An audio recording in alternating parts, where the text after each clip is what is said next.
Welcome to your friend Step for Special. Today in this video we will discuss Unit 5.1 Planning, Preparation and Management of TLMs। आइए जानते हैं कि किस प्रकार यह एजुकेशन में हेल्पफुल और इम्पोर्टेंट्स होते हैं। और भी अधिक स्पेशल एजुकेशन से संबंधित वीडियो प्राप्त करने के लिए अभी सब्सक्राइब कीजिए step for special. Thank you friends. आइए आज जानते हैं unit 5.1 planning, preparation and maintenance of TLM। आइए इसके बारे में जानते हैं। शिक्षण अधिगम प्रक्रिया से तात्पर्य ऐसी सामग्री से है जो टीचिंग लर्निंग प्रोसेस को इफ़ेक्टिव बनाए, कॉन्सेप्ट फॉर्मेशन में हेल्प करे और बच्चों में अधिगम को बढ़ाए। यहाँ पर बताया गया टीचिंग लर्निंग मटेरियल वो मटेरियल होते हैं जो बच्चे के लिए इंफॉर्मेशन देने में इफ़ेक्टिव हो सके और उसको लर्निंग को इफ़ेक्टिव और बनाए ताकि बच्चा आराम से उसको सीख सके। बच्चे के अधिगम में जो उसकी रुचि है उसके अकॉर्डिंग शिक्षा देने में सहायक हो सके, उसे टीचिंग लर्निंग मटेरियल कहते हैं। अब यहाँ पर आगे दिया गया, रूसो ने अपनी किताब ईमेल में लिखा है कि अपने छात्रों को मौखिक पाठ मत पढ़ाओ, उसे केवल अनुभव से सीखने दो। जब भी संभव हो अपने कार्य द्वारा पढ़ाए और शब्दों का सहारा तभी ले जब कार्य करना संभव न हो। अब यहाँ पर बताया गया है जो रूसो ने अपनी किताब में लिखा है कि बच्चों को, यहाँ पर बताया गया है कि रूसो ने अपनी किताब में बताया है कि बच्चों के लिए पढ़ाओ मत, उनको तभी पढ़ाओ जब कोई भी जो वस्तु है या कार्य है उसको प्रैक्टिकली ना करके दिखाया जा सके, उसमें तब शब्दों का प्रयोग करो। अन्यथा बच्चों के लिए लर्निंग बाई डूइंग के थ्रू बच्चों को एजुकेशन दे, ये यहाँ पर बताया गया है। आगे जानते हैं शिक्षण अधिगम प्रक्रिया को शिक्षा के उद्देश्यों के अनुरूप, आगे बताया गया है इसमें शिक्षण अधिगम प्रक्रिया को शिक्षा के उद्देश्यों के अनुरूप आगे बढ़ाने के लिए पाठ के वास्तविक अर्थ को बच्चों तक पहुंचाने में शिक्षण अधिगम सामग्री काफ़ी हद तक सहायक होती है। अब यहाँ पर बताया गया कि जो शिक्षण अधिगम प्रक्रिया है उसके लिए जो सामग्री है वो बच्चों के लिए इफ़ेक्टिव होती है उनको एजुकेशन देने में, ये यहाँ पर बताया गया है। Types of teaching learning material, आइए आज इसके बारे में जानते हैं। अब यहाँ पर बताया गया है ज्ञानेंद्रिय ज्ञान का द्वार होती हैं और जितनी अधिक ज्ञानेंद्रियों का प्रयोग किया जाएगा अधिगम उतना ही आसान होगा। ज्ञानेंद्रियों के प्रयोग के आधार पर शिक्षण सहायक सामग्री 3 प्रकार की होती है। अब यहाँ पर बताया गया है जो ज्ञानेंद्रिया है वो ज्ञान का द्वार होती है। जैसे कि हम देखते हैं किसी भी चीज़ को तो हम उसके बारे में समझ जाते हैं, स्मेल करते हैं तो समझ जाते हैं, हम उसके बारे में सुनते हैं तो समझ जाते हैं, किसी चीज़ को टच करते हैं तो हमें फील होता है कि उसका टेक्सचर कैसा है, ये यहाँ पर बताए गए हैं।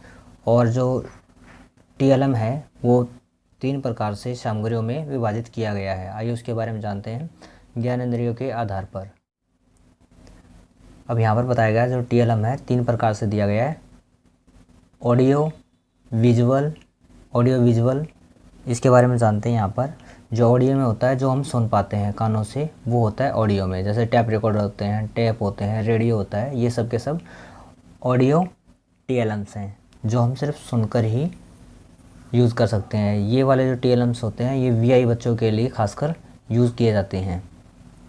अब होते हैं विजुअल वो होते हैं जो हम आंखों से देखकर समझ सकते हैं जिन चीज़ों के बारे में, जैसे फ्लैश कार्ड होते हैं, चार्ट होते हैं, मैप, मॉडल्स, स्लाइड्स, ठीक है, ये सब के सब क्या होते हैं विजुअल कॉन्सेप्ट होते हैं। ये खासकर HI बच्चों के लिए यूज़ किए जाते हैं। जो बच्चे सुन और बोल नहीं सकते उनके लिए विजुअल जो कॉन्सेप्ट होता है वो बहुत अच्छा होता है, इसके लिए विजुअलाइज उनको चीज़ें कन्वर्ट करके सिखाई जाती हैं।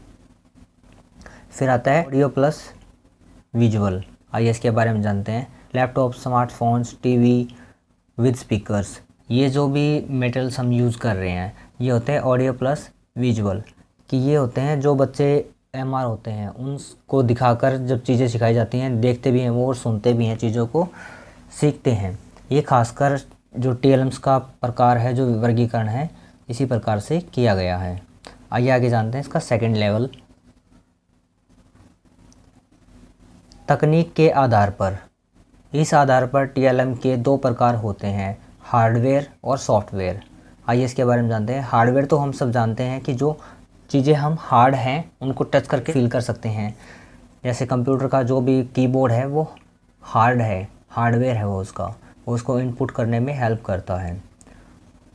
ऐसे टीएलएम जिन्हें स्पर्श किया जा सके, जिनका निश्चित आकार हो, उन्हें हार्डवेयर टीएलएम कहते हैं, जैसे TV, tape recorder, computer, projector, mobile phone इत्यादि। ये सारे के सारे क्या हैं, हार्डवेयर टीएलएम हैं। आइए इनके बारे में जानते हैं अब। सॉफ्टवेयर टीएलएम्स, ये ऐसे टीएलएम्स होते हैं जो कि हार्डवेयर की सहायता से यूज़ किए जाते हैं, जैसे educational applications, smart classes, puzzles software. जो पजल सॉफ्टवेयर होते हैं वो भी इसी के तहत आते हैं। जो हम देखते हैं स्पीच ट्रेनर और इस प्रकार की जो हमने मटेरियल्स यूज़ किए हैं वो सब के सब सॉफ्टवेयर बेस होते हैं। कंप्यूटर के अंदर जो भी हम एक्टिविटी करते हैं वो सॉफ्टवेयर के प्रोसेस से ही कर पाते हैं।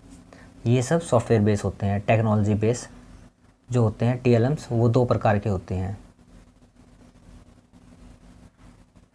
अब यहाँ पर दिया गया थर्ड लेवल दिया गया प्रस्तुत करने के आधार पर। इस आधार पर टीएलएम दो प्रकार के होते हैं। फर्स्ट दिया गया यहाँ पर प्रोजेक्टेड ऐड। इसमें वो सभी टीएलएम आते हैं जिनका प्रोजेक्शन किया जाता है, जैसे slide film, strips, power point presentation इत्यादि। ये सब के सब क्या होते हैं, प्रोजेक्टेड एड्स होते हैं। अब आगे आता है नॉन प्रोजेक्टेड। इसके तहत स्मार्ट मॉडल्स, मैप, पिक्चर आदि आते हैं। यहाँ पर बताए गए जो नॉन प्रोजेक्टेड ऐड होते हैं वो ये होते हैं। अब टीएलएम्स का तैयार करते समय ध्यान रखने योग्य बातें जो दे रखी हैं, ये उनके बारे में जानते हैं कि जब हम टीएलएम बनाते हैं तो उसके लिए कौन कौन सी सावधानियां हमें ध्यानपूर्वक यूज़ करनी चाहिए। फर्स्ट दिया गया टीएलएम का चुनाव करते समय बच्चे की शैक्षिक आवश्यकताओं को ध्यान में रखना चाहिए।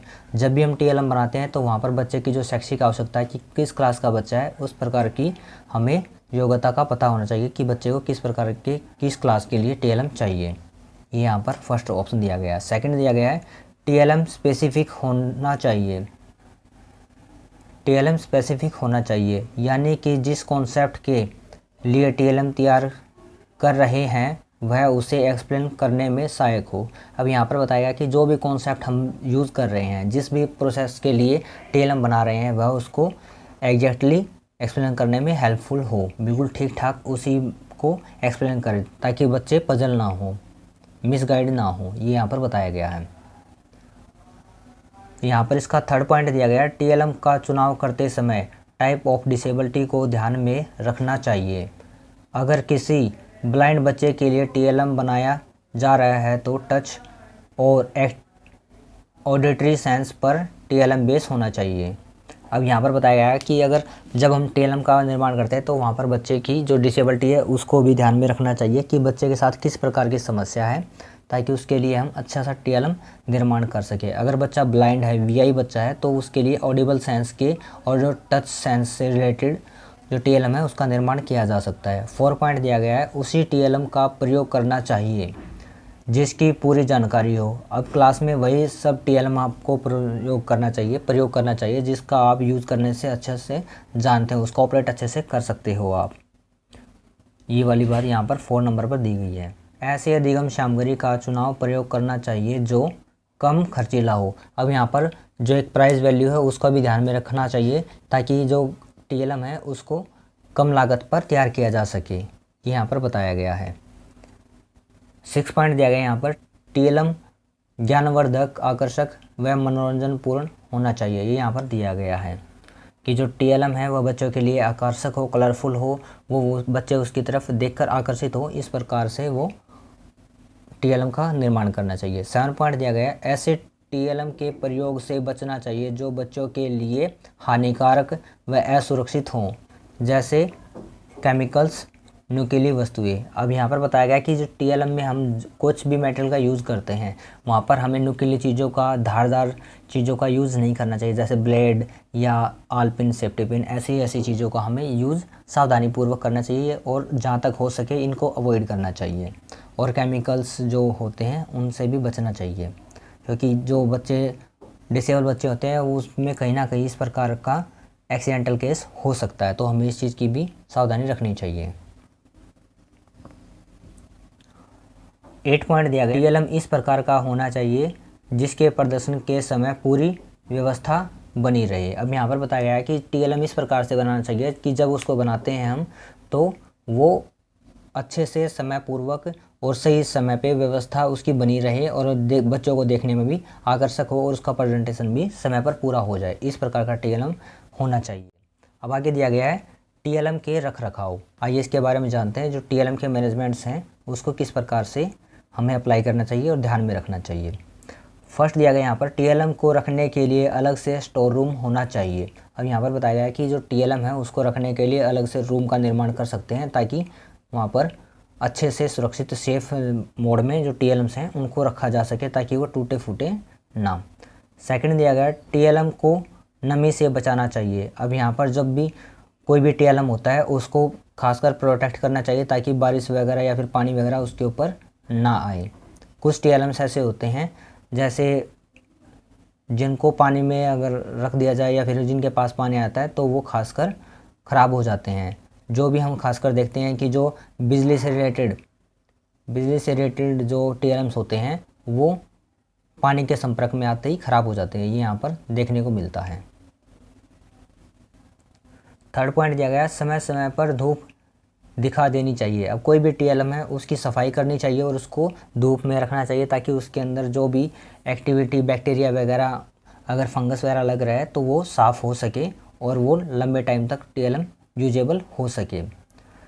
4 पॉइंट दिया गया अगर कोई वर्किंग मॉड्यूल में है तो उसके सेल रिमूव कर के रखना चाहिए।